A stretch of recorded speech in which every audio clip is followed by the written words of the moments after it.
a hablar de algo que Dios siempre hace con nosotros, con su iglesia, el remanente fiel. Siempre Dios va a preservar un grupito que Dios elige desde el principio hasta el final. Y quiero presentarle a alguien, hermanos, a un hombre llamado Elías, que se quedó bajo la cueva. Y déjeme decirle que esta historia se encuentra en Primera de Reyes capítulo 19. Primer libro de Reyes capítulo 19. El versículo 18. Si ya lo tiene, digan amén. Dice así. ¿Si ya lo tienen todos? Bueno, voy a esperar por los que le hacen falta manejar la Biblia y los que traen su celular y no lo saben manejar. Y dice así: y yo haré que queden. Ay, todavía escucho muchas hojas por ahí, hermanos. ¿Listos? A ver, ¿listos allá atrás? ¿Allá de este lado? Amén. ¿Acá? Bueno, dice así, de todos modos. Entonces yo les decía que les presento a Elías, alguien que se fue a esconderse en una cueva o debajo de una cueva, como ustedes vean. Entonces ese es el famoso Elías, el profeta Elías, de quien habla de aquí. Y mi versículo clave, se podría decir, hermanos, es del versículo 18 y dice: y yo haré que queden en Israel 7,000 cuyas rodillas no se doblaron ante Baal y cuyas bocas no lo besaron. Le he llamado este mensaje el remanente fiel, hermanos. ¿Qué es el significado del remanente, hermanos? Es un grupito que Dios preserva para cumplir su propósito divino. Es un grupo de personas que deja como reserva para poder llegar a cumplir su propósito hacia el final. Dios jamás va a abandonar su pueblo. Dios jamás va a abandonar su iglesia. Déjenme decirle, hermanos, que Pablo confirma esta palabra en el libro de Romanos, capítulo 11, sin perder en Primera de Reyes, capítulo 19. Vayan conmigo, por favor, en el libro de Romanos, capítulo 11. Romanos capítulo 11, versículos 5 y 6. Amén. Dice así, de esta manera. Bueno, desde el versículo 4 dice: pero ¿qué le dice la divina respuesta? Me he reservado 7,000 hombres que no han doblado de rodilla delante de Baal. Y así también aún en este tiempo ha quedado un remanente escogido por gracia. Acuérdense que la gracia es un favor inmerecido. Es un favor que no merecemos, hermanos. Mientras que la misericordia es Él no nos da lo que no merecemos. No recibimos de lo que no merecemos. O sea, va de la mano entre la misericordia y la gracia. ¿Estamos de acuerdo? Allá atrás, ¿estamos de acuerdo? Digan amén. Gloria a Dios.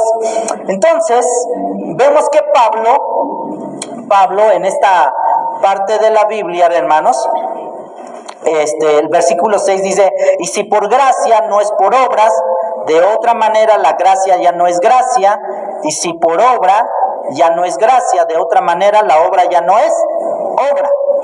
Fíjense, hermanos, que Pablo habla de una preservación de los israelitas, de los que habían quedado, mientras que Elías y los 7,000 hombres que no habían doblado rodillas ante Baal, ante un dios falso de los sidonios, hermanos, ellos son los remanentes que Dios había apartado, que Dios había elegido, había escogido. Dios le revela al profeta Elías que ha reservado 7,000 personas en Israel que no han adorado al Dios falso, al Dios que él había quitado. Porque vemos la historia, lo que dicen, hermanos. Vamos a ver aquí, volvemos otra vez, Primera de Reyes, capítulo 19, como Elías, hermanos, él había derrotado al dios Baal, hermanos, había derrocado, había quitado allí entre Israel. Y dicen, hermanos, desde el versículo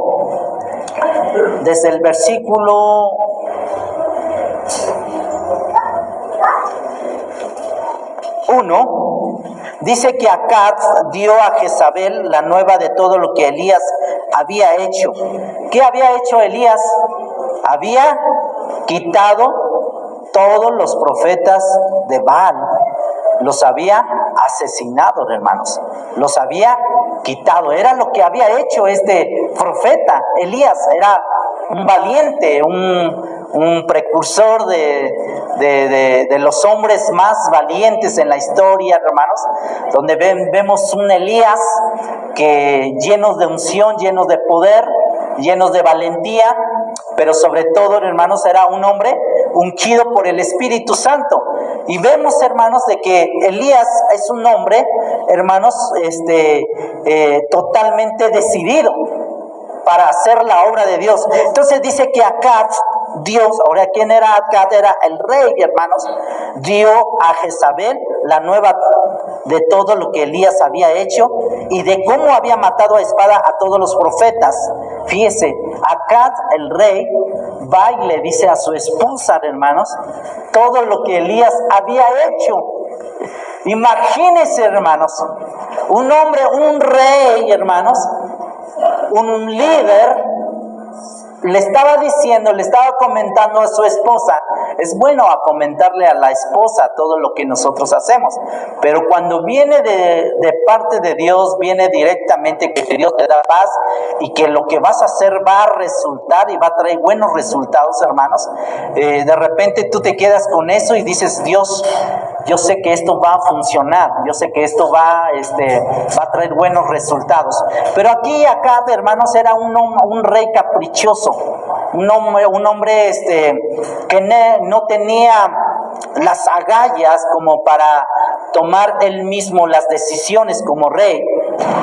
Tenía que consultar a su mujer, a esta Jezabel, la mujer que odiaba a los profetas de Dios, la mujer, yo diría, la mujer más fea de la Biblia, hermanos, porque habla de una mujer, hermanos, orgullosa, hermanos, una mujer que persiguió a los profetas o al profeta Elías. Y vemos aquí, hermanos, que Acab le dice todo lo que había hecho a Elías.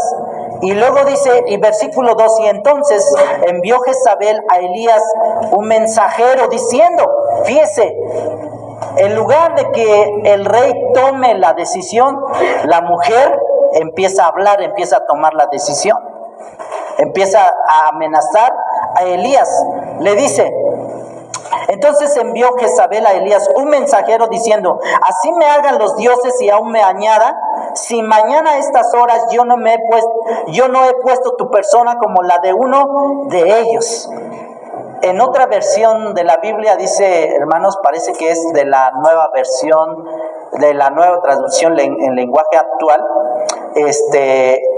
dice, así me castiguen los dioses, o me maten los dioses, que si yo no cumplo mi palabra, que mañana a esta hora tú estarás muerto como uno de los profetas que tú mataste, le dice a Elías.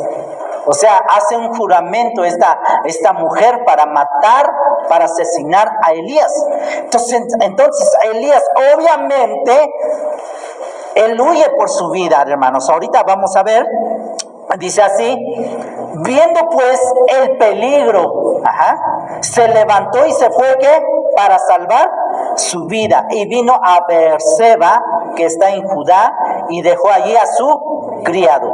Y él se fue por el desierto un día de camino, y vino y se sentó debajo de un enebro, en otra versión dice en un arbusto, y deseando morirse, dijo, basta ya, oh Jehová, quítame la vida, pues no soy mejor que mis padres. Mira lo que está diciendo un hombre valiente, un hombre que había orado por lluvia para que no lloviese y volvió a orar para que lloviera, un hombre que hizo un complot, hermanos, entre los dioses de Baal, hermanos, y con Jehová de los ejércitos, hizo ver que el nombre de Jehová de los ejércitos gobierna sobre todo el mundo, que él era Dios. Pero vemos un hombre que hizo descender fuego del cielo, y ahora está diciendo, quítame la vida, Señor.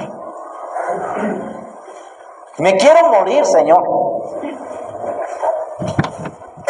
¿Sí me están entendiendo, hermanos? Dice que basta ya, oh Jehová, quítame la vida, pues no soy mejor que mis padres. Se sentía, se subestimó así solo, hermanos. O sea, imagínense la depresión, la tristeza que le agarró a ese hombre, a este profeta, hermanos, después de estar en peligro.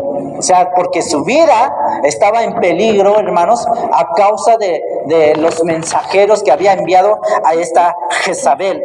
Y dice aquí, y echándose debajo del enebro, o sea, del arbusto, se quedó, ¿qué? Dormido. Y aquí luego un ángel le tocó y le dijo, levántate y come, le dice. Entonces él miró y aquí a su cabecera una torta cocida sobre las ascuas. Vemos aquí, hermanos, que había una torta cocida sobre las ascuas y una vasija de agua, una jarra de agua.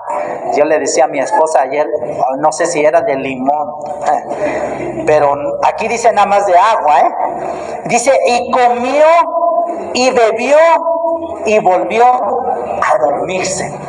Comió y bebió y volvió a dormirse. Subrayen esa parte de la Biblia porque ahorita se lo voy a explicar bien. Y volvió el ángel de Jehová la segunda vez. O sea, vuelve otra vez el ángel de Jehová. Fíjense, ¿quién es el ángel de Jehová, hermanos? Jesucristo. Cuando la Biblia dice el ángel de Jehová, habla de Jesucristo. Amén. Y lo tocó diciendo, levántate y come, porque largo camino te resta. Aleluya. Se levantó pues y comió y bebió, y fortalecido con aquella comida, caminó 40 días y 40 noches. ¿Hasta dónde? Hasta Horeb, el monte de Dios. ¿Les recuerdan algo en ese monte? ¿De quién? Hermanos, de Moisés. El monte de Dios, donde Moisés le fue dado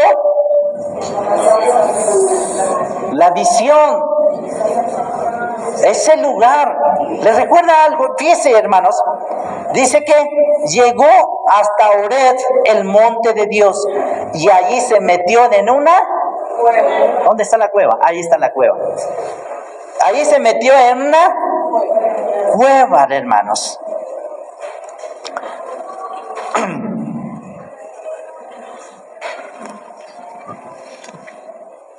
Y donde pasó la noche, fíjese, toda una noche, y vino a él palabra de Jehová, el cual le dijo: ¿qué haces aquí, Elías? Él respondió, como todos a veces cuando estamos bien cansados y tratamos de justificarnos de algunas cosas, dice, él respondió: he sentido un vivo celo por Jehová, Dios de los ejércitos, porque los hijos de Israel, yo en mi caso diría, porque la iglesia de Xochimilco, han dejado tu pacto, han derribado tus altares y han matado a espada a tus profetas, y yo solo he quedado, pobrecito de mí. Así estaba Elías. Sí me estoy explicando, hermanos. Sí, allá atrás. ¿Sí? Ok. Dice, y yo solo he quedado y me buscan para quitarme la vida. Por eso estoy aquí, o sea, como justificándose con Dios, ¿no? Por eso estoy huyendo, por eso estoy aquí, estoy preservando mi vida, porque me quieren quitar mi vida. Él le dijo, sal fuera y ponte en el monte delante de Jehová. He aquí Jehová que pasaba, y un grande poderoso viento que rompía los montes y quebraba las peñas delante de Jehová, pero Jehová no estaba en el viento. Dice en otra versión, hermanos, que pasó un gran viento recio, de tal manera que levantaban las piedras y rompían las piedras, allí donde estaba Elías, porque salió, para ver a Dios, pero Dios no estaba en el viento. Dice, pero no estaba en el viento, o sea, no estaba allí. Y luego tras el viento vino otro terremoto. Pero Jehová, ¿qué? No estaba en el terremoto. Fíjese cómo Dios puede manifestarse en nosotros, hermanos. Yo no sé en qué forma Dios, tú puedes ver a Dios, puedes sentir a Dios. O sea, ¿qué señales pides para que Dios te hable, para que Dios te dé una dirección, para que Dios te dé una señal de que Él es el que te está hablando? Fíjese, Dios no estaba en el viento, Dios no estaba en el terremoto, y tampoco aquí dice, tras el terremoto, un fuego, un incendio. Pero Jehová no estaba en el fuego. Y tras el fuego, un silbo apacible y delicado. Y cuando lo oyó Elías, cubrió su rostro con su manto y salió y se puso a la puerta de la cueva, y aquí vino a él una voz diciendo, ¿qué haces aquí, Elías? Por fin, ¿dónde apareció a Jehová? En el silencio, en un susurro, en un viento, en un sonido silencioso. O sea, como que algo así, como algo así, como que, por eso cuando queremos hablar con Dios, que Él queremos que nos hable, hermanos, de repente Dios dice, yo quiero hablar contigo, pero como estás desesperado, estás haciendo otras cosas, ¿qué significa los vientos? Pues los problemas, las situaciones, los terremotos, o sea, que la vida siempre andas muy apresurado, hermanos, que no tienes tiempo para escuchar a Dios. Dios siempre nos quiere hablar por medio del silencio. En un lugar de quietud, en un lugar silencioso, en un lugar donde tú no estés afanado, donde no estés preocupado, donde no estés pensando otra cosa más que a Dios. ¿Me estoy explicando? Y Dios habló por medio de un sonido silencioso. Seguimos leyendo, le estoy explicando también, hermanos, porque yo quiero que sepan hacia dónde vamos con este mensaje. Y dice, ¿qué haces aquí, Elías? Él respondió, he sentido un vivo celo por segunda vez, otra vez dice la misma palabra, la misma frase que repite en el 10, vuelve a repetir aquí. ¿Estamos de acuerdo? Versículo 10 dice lo mismo y versículo 14 dice lo mismo. ¿Estamos de acuerdo? ¿Sí, hermanos? Él respondió: he sentido un vivo celo por Jehová, Dios de los ejércitos, porque los hijos de Israel han dejado tu pacto, han derribado tus altares y han matado a espadas a tus profetas, y solo yo he quedado y me buscan para quitarme la vida. Y le dijo Jehová: ve, vuélvete por tu camino por el desierto de Damasco, y llegarás y ungirás a Hazael por rey de Siria. A Jehú, hijo de Nimsi, ungirás por rey sobre Israel, y a Eliseo, hijo de Safat, de Abel Meola, ungirás para que sea profeta en tu lugar. Yo me quedé aterrado lo que dice aquí, hermanos. Le dice: y a Eliseo de Safat, de Abel Meola, ungirás para que sea profeta en tu lugar. O sea, ¿hasta dónde podemos llegar cuando nosotros dudamos de Dios? Cuando nosotros no somos firmes, no estamos convencidos a lo que nosotros hemos creído. Si Dios había hecho descender fuego sobre la tierra por medio de Elías, él había orado por lluvias, estaba tan ungido. ¿Creen ustedes que Dios no hubiera guardado su vida de Elías? Obviamente que sí, hermanos. A pesar de que la persecución que le hizo a esta Jezabel, él hubiera dicho: yo sé que tú me guardarás. Pero él se escapó por su vida. Huyó por su vida, dice, porque sentía un peligro, hermanos. Tenía miedo. Lo primero que hace el diablo, hermanos, para atemorizarnos, para amedrentarnos, cualquier cosa, es meternos miedo. El miedo, hermanos, es uno de las armas más favoritas del enemigo, del diablo. Cuando nosotros queremos tomar decisiones firmes para honrar a Dios, lo primero que el diablo le dice es que no vas a poder, es que va a pasar esto, es que va a suceder esto. Él empieza a hablarte, a susurrarte de una manera que tú no cumplas el propósito de Dios. Vemos un Elías aquí, hermanos, de que finalmente le dice: vete y unge al rey, a Jehú, hijo de Nimsi, ungirás por rey sobre Israel. Y a Eliseo, hijo de Safat, de Abel Meola, ungirás para que sea profeta en tu lugar. Qué complicado es, hermanos, cuando Dios nos quita del lugar, del privilegio que tenemos a veces. Cuando Dios dice: bueno, tú ya te cansaste, tú ya estás, ya te sientes que te vas a morir, así que yo voy a tomar a otro, porque yo siempre voy a preservar a alguien, siempre va a haber un remanente en las cosas de Dios. Siempre va a haber. Y luego le dice, y termina con esto y diciendo: y yo haré que quede en Israel 7,000 hombres cuyas rodillas no se doblaron ante Baal y cuyas bocas no lo besaron. ¿Cómo dices que nada más eres el único que está sobreviviendo? Yo he preservado 7,000 hombres que no han doblado sus rodillas ni besaron al Dios Baal. Qué tremendo es esto, hermanos.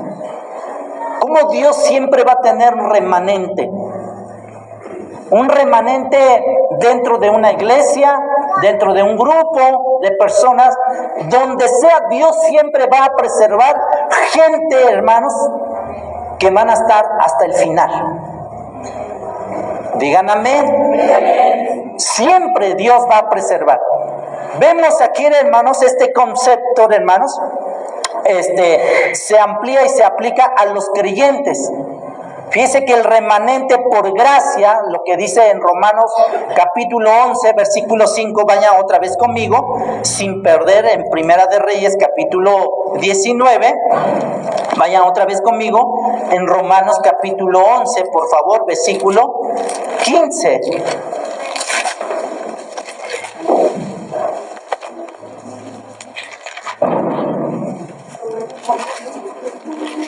¿Ya lo tiene? 11:5 dice, así también aún este tiempo ha quedado un remanente escogido por gracia.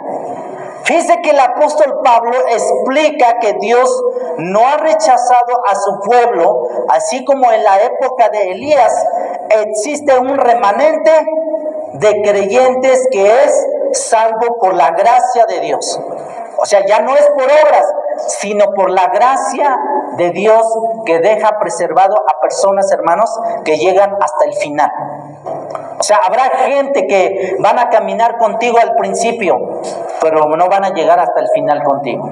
Muchos se quedarán a la mitad del camino, o muchos comenzarán bien, pero no llegan ni siquiera a la mitad del camino.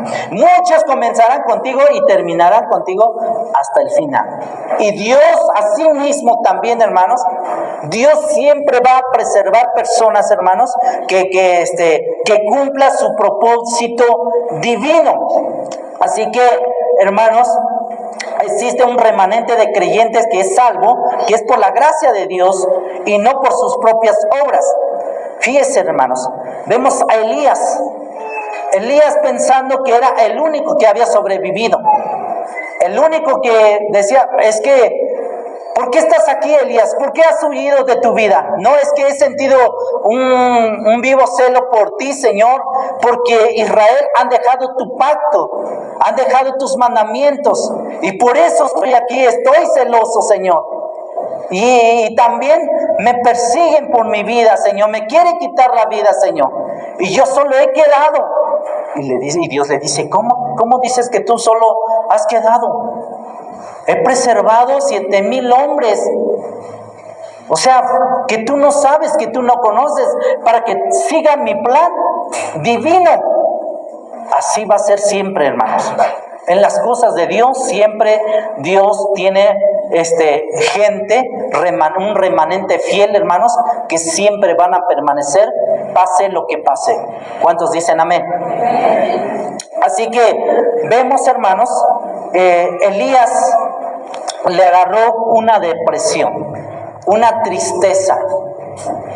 O sea, imagínense, Elías estaba, ¿cómo les digo?, embotado, o sea, cansado, hermanos, de tanto trabajo que estaba haciendo. ¿Por qué? Porque no es fácil, hermanos, afrontar a los enemigos de Dios. No es fácil pedir la unción a Dios, porque hay un precio que pagar por la unción de Dios. Hay un precio que pagar por la santidad de Dios. Si de alguna manera cuando Dios te ha usado, hermanos, es porque has vivido en santidad. Te has esforzado por vivir bien delante de Dios, y por eso Dios te unge, por eso Dios te da esa sabiduría, esa visión que Él ha preparado para ti. Y vemos a un Elías, hermanos, de que dice que llegó a un lugar, hermanos, dice que descansó, después de caminar 40 días por el desierto, estaba cansado, estaba exhausto. Dice que se quedó ahí debajo de un arbusto, la Biblia dice de un enebro, ahí se quedó dormido, y llega un ángel, hermanos, y lo despierta y le dice, come, bebe. Dice que le trajo una torta y una vasija de agua para que comiera él. Dice que Elías comió y bebió, hermanos, y luego ¿qué hizo? Se volvió a dormir. El mejor antídoto para la tristeza o para la depresión o las preocupaciones, o de repente decimos, estoy tan preocupado por mi vida, no sé qué hacer, no sé, mi vida corre en peligro. A lo mejor ya sea de una enfermedad, ya sea de un problema que tú no lo ves resolviéndose, porque a veces los problemas no se resuelven tan fácilmente. A veces los problemas, las situaciones difíciles, hermanos, llegamos a un punto donde no entendemos la situación. Pero como Dios es soberano, Él tiene todo el poder, hermanos. Entonces, de alguna forma, Él nos da esos antídotos, esa bendición para que nosotros podamos ver la palabra de Dios. Regularmente, hermanos, yo le aconsejo a las personas que luego sufren depresión, tristeza o algo así, o están cansados del camino. Sí, porque hay hermanos que se ven cansados, hermanos, de verdad. Yo los veo, algunos de ustedes, sé que están cansados. O sea, a lo mejor algunos ni siquiera de trabajo, de tristeza.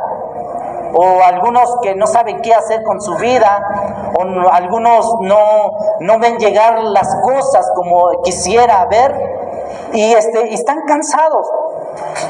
Algunos van a estar cansados, cansado del camino, cediendo de ti, pero ni eso, o sea, ni eso. Imagínense, si fuera así, pues otro gallo nos cantaría, hermanos. ¿Sí me estoy explicando?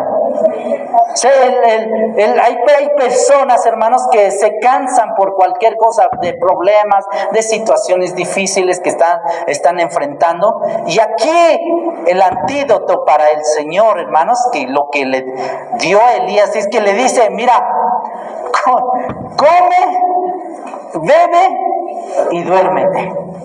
Descansa, toma un descanso.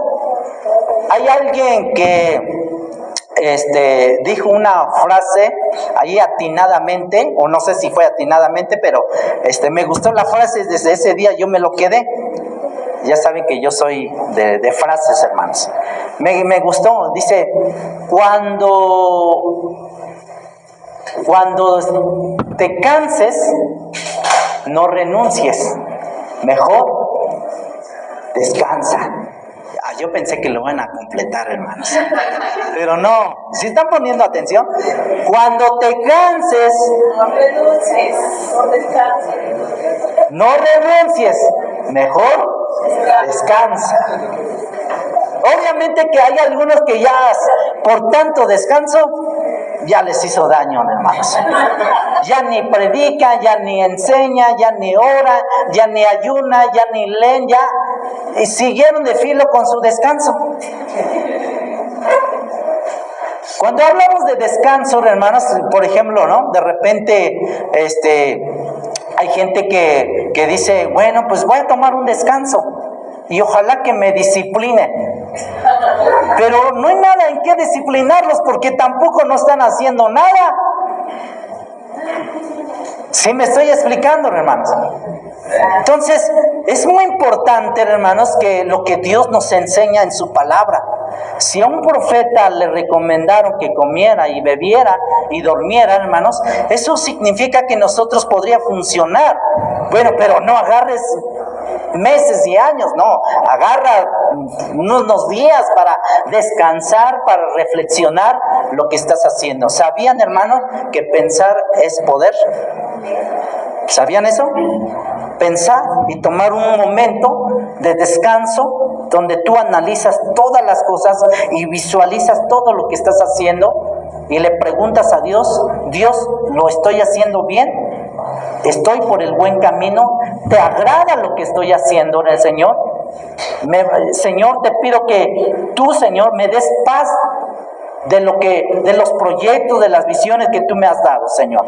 Ya sea con tu familia, ya sea con tus hijos, ya sea en tu trabajo, ya sea en el ministerio, lo que sea lo que estés haciendo, hermanos, tienes que poner en las manos de Dios. Y sobre todo el ministerio, la obra de Dios. Digan amén. Así que Elías, y luego, hermanos, vaya otra vez conmigo en Primera de Reyes, primer libro de Reyes, capítulo 19. Cuando dice: comió, bebió y volvió a dormirse. Estamos en el versículo 6. Dice: y volvió el ángel de Jehová la segunda vez, lo tocó, diciendo otra vez: llega el ángel, levántate y come. ¿Por qué?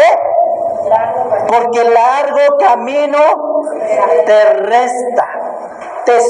O sea, yo siempre he dicho que el camino de Dios es largo. Es largo, hermanos.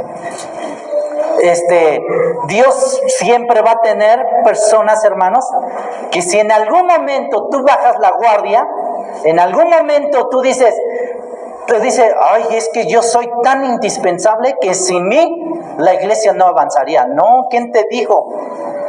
¿Quién te dijo eso? O en un grupitos, por ejemplo, ¿no? Dentro de grupos familiares, en la iglesia, en la alabanza, donde sea. Cuando alguien dice, es que sin mí no pueden avanzar. Cuidado lo que estás diciendo. Porque Dios siempre tiene preservado a alguien más en tu lugar. Y si tú no quieres aprovechar esa oportunidad que Dios te da, es muy tu asunto. ¿A cuántos de ustedes Dios les ha dado ministerio, hermanos? De verdad, hermanos, yo veo algunos aquí, de hecho, hermanos, mujeres con una unción poderosa que pueden guerrear, pueden orar, pueden ayunar, pueden liberar, hermanos, pero ¿sabe qué? Las indecisiones las ha dejado allí. No has cumplido tu ministerio. ¿Por qué? Porque no has tomado la decisión de poner en oración en acción. Porque oración es acción, hermano. ¿Sí me estoy explicando? Tú oras y pones en acción lo que Dios ha puesto en tu mente y en tu corazón.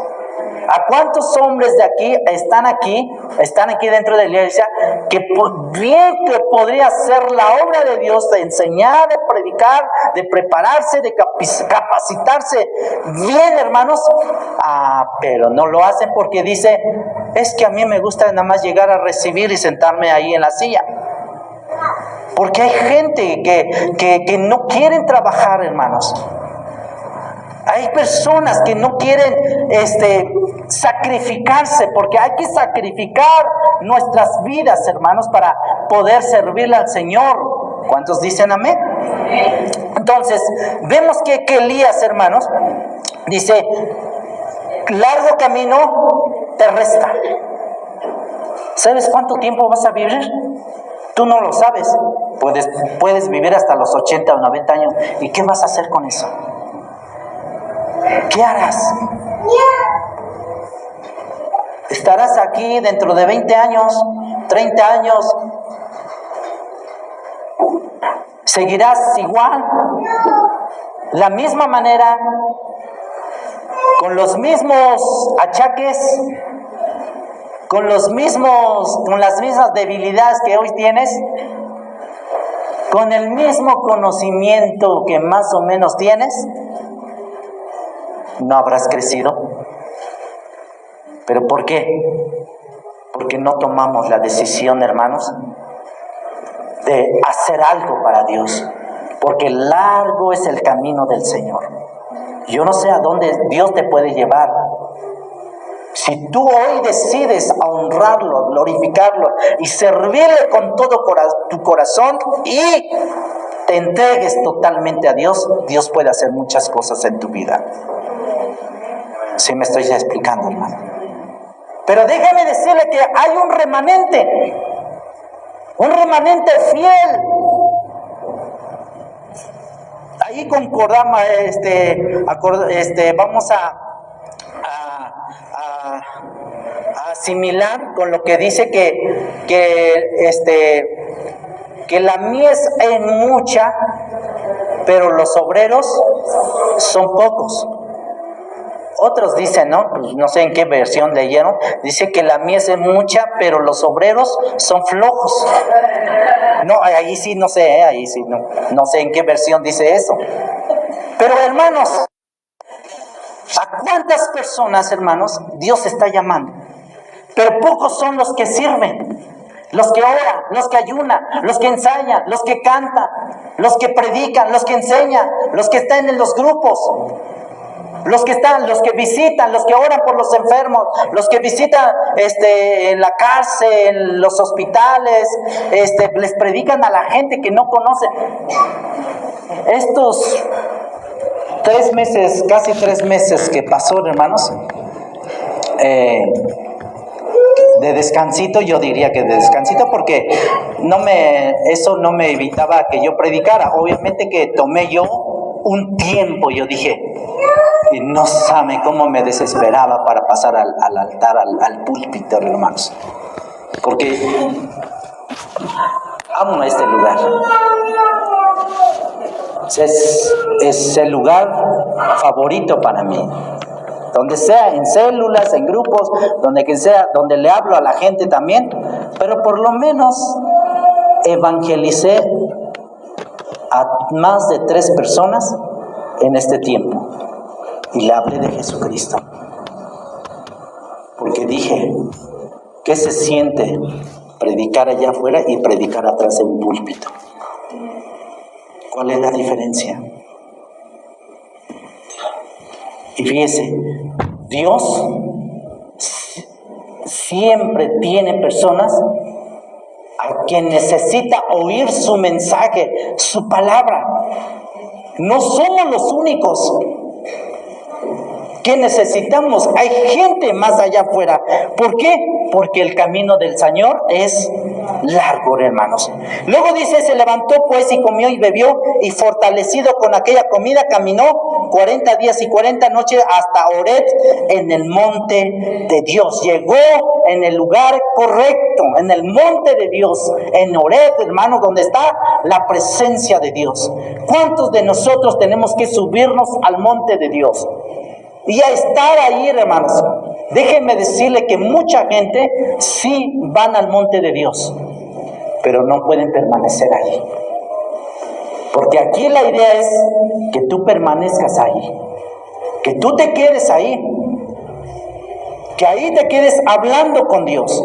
Y luego dice, y ahí se metió en una cueva donde pasó la noche, y vino a él palabra de Jehová, el cual le dijo, ¿qué haces aquí, Elías? Vuelve a repetir, vuelve a decir lo mismo, lo que dijo en el versículo 14, hermanos. Y es cuando ahí Dios le habló, sal fuera, salte de ahí, de esa cueva.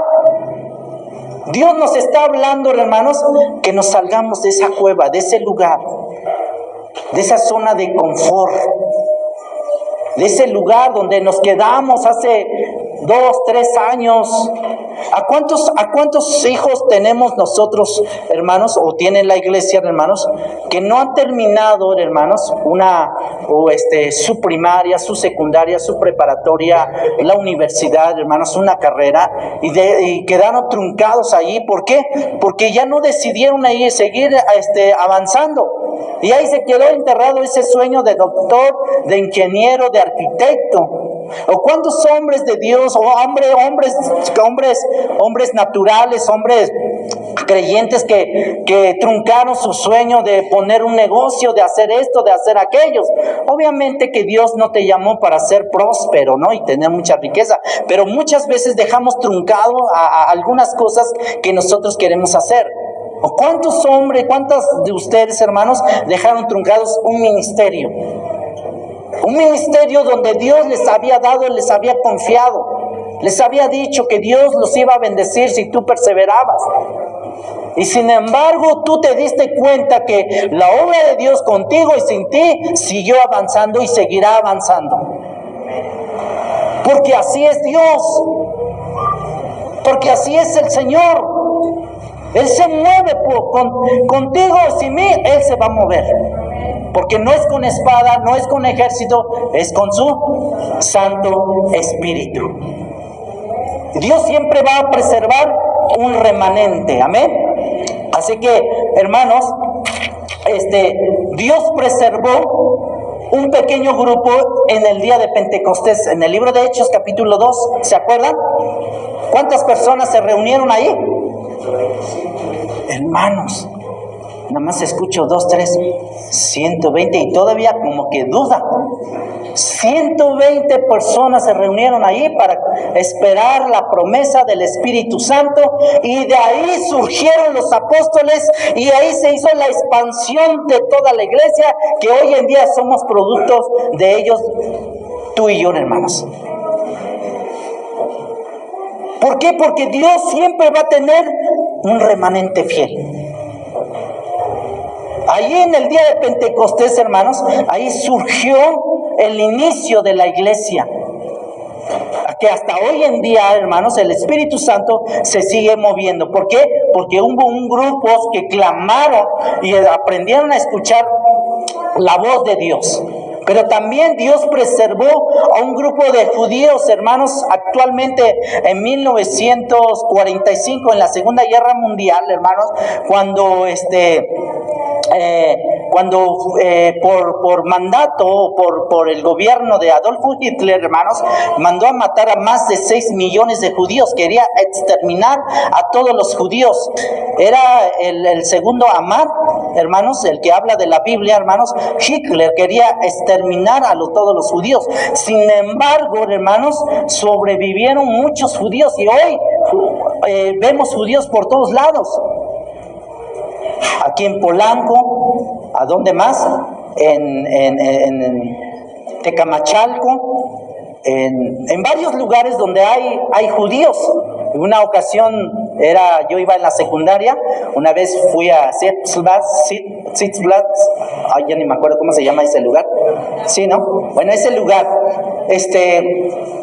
por parte de la escuela, yo fui allí por primera vez, una y última vez de mi vida, porque nunca volví. Y yo recuerdo ahí, hermanos, que me llevaron y ahí llegaban muchos niños judíos. Yo decía, órale, qué niño tan más bonito, yo decía, porque pues yo decía, no, pues yo estoy bien feo, ¿no? Ajá. Y porque, o sea, güeritos, ojos de colores, y luego su kipa acá, así bien riquillos, ¿no? Y yo decía, órale, yo me quedé sorprendido. Y hasta hoy en día, ¿no? Y yo admiro a todos los judíos, hermano, porque los judíos son muy creativos, saben inventar, saben crear, saben hacer muchas cosas. Y una de las cosas que ellos tienen es que siempre ayudan a sus hermanos. O sea, siempre, hermanos. Qué bonito es cuando hay una familia que saben ayudar, saben apoyarse, hermanos, en tiempos de dificultad, en tiempos de necesidad.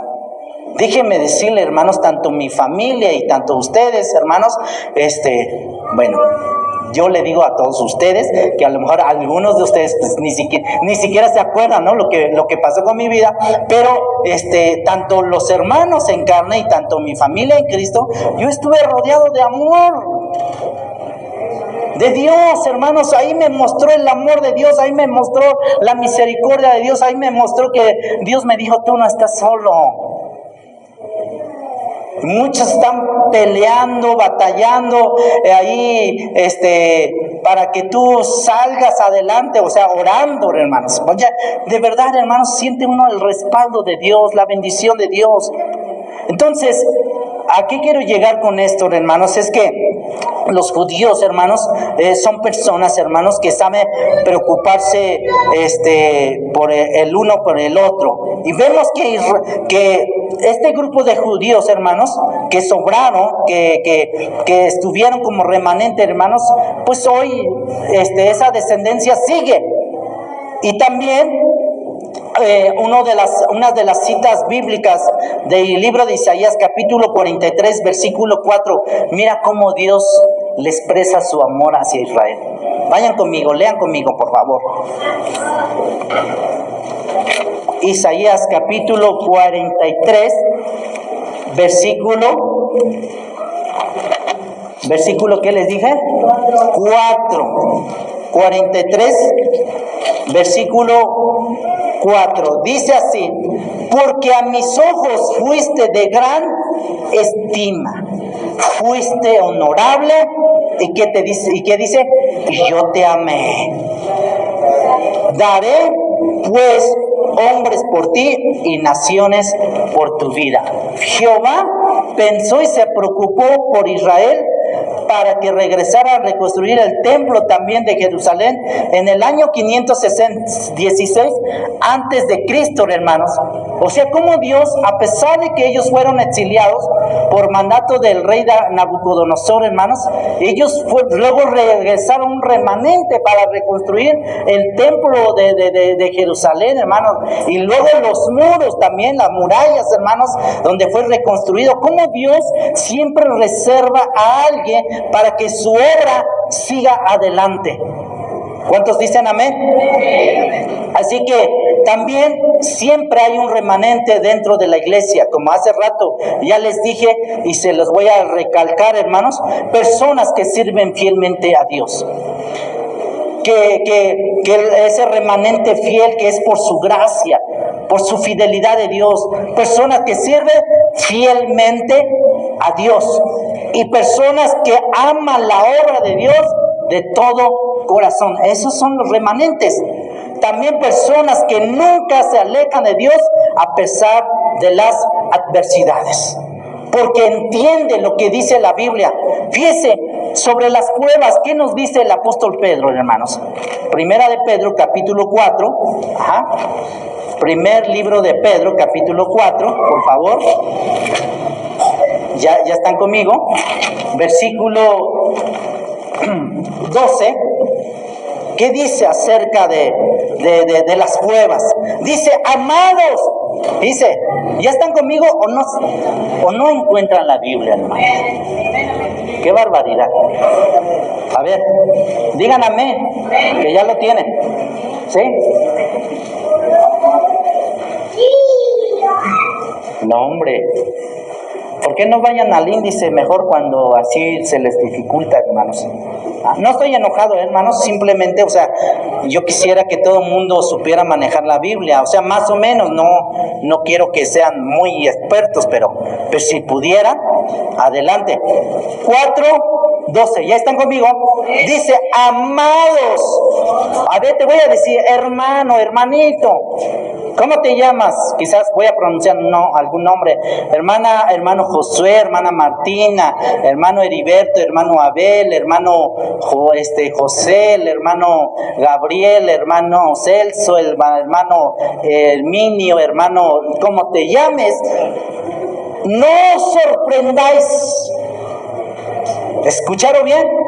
No te sorprendas del juego de prueba que os ha sobrevenido, como si alguna cosa extraña os aconteciese. Como que si algo extraño te aconteciera, ¿no? Y te quedas así, ¿qué pasó? ¿Qué sucedió? Dice, sino gozaos por cuando sois participantes de los padecimientos de Cristo, para que también en la revelación de su gloria os gocéis con gran alegría. ¿Cuántos dicen amén, hermanos, esta palabra? Así que hay personas que son fieles, es el remanente que nunca se aleja de Dios a pesar de las dificultades. ¿Serás tú ese remanente? ¿Serás tú esa persona que ha preservado hasta el final? ¿Tú qué piensas? ¿Tú qué dices? ¿Alguna vez has pensado alejarte de Dios? ¿Alguna vez has dejado de soñar de servir a Dios? No. Pídele a Dios que Dios te dé un espíritu de dominio propio, de poder, de amor y de dominio propio para perseverar en su camino. Y déjenme decirle, hermanos, siempre en la historia bíblica va a haber un remanente. Y dentro de su iglesia va a haber un remanente que van a estar hasta el final. A lo largo de la historia, 2 emperadores romanos quisieron erradicar el cristianismo. ¿Sabían ustedes? 2 emperadores romanos quisieron erradicar o quitar el cristianismo, que fue Nerón y Diocleciano. Fueron 2, Nerón y Diocleciano. Esto no es bíblico, hermanos, son historias.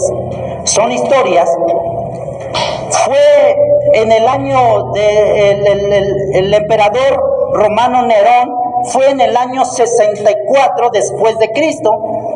Tras el gran incendio de Roma, fíjese, escuche, Nerón escuchó, ¿sí me están poniendo atención, hermanos? Nerón culpó a los cristianos, o sea, del incendio que él mismo provocó. Nerón culpó a los cristianos para desviar la sospecha de su propia responsabilidad. O sea, simplemente porque él odiaba a los cristianos. Él quería erradicar a los cristianos. Dice que sometió a los cristianos a ejecuciones masivas y públicas en el circo. Fíjense lo que pasó, hermanos. Dice que sometió a los cristianos a ejecuciones masivas y públicas en el circo. Haz de cuenta como lo que pasó con los judíos, donde fueron devorados por perros. O sea, los cristianos eran devorados por perros feroces. Eran crucificados y quemados vivos para iluminar sus jardines nocturnos de aquel malvado. Y Pablo y Pedro fueron ejecutados bajo su mandato. Nerón fue el peor enemigo del cristianismo, hermanos. En el año 64 después de Cristo. O sea, fíjense cuánto tiempo duró la persecución. Nosotros hemos sobrevivido, hermanos, bajo la gracia de Dios, bajo la misericordia de Dios, y porque Dios siempre ha reservado hombres y mujeres fieles que aman al Señor con todo su corazón.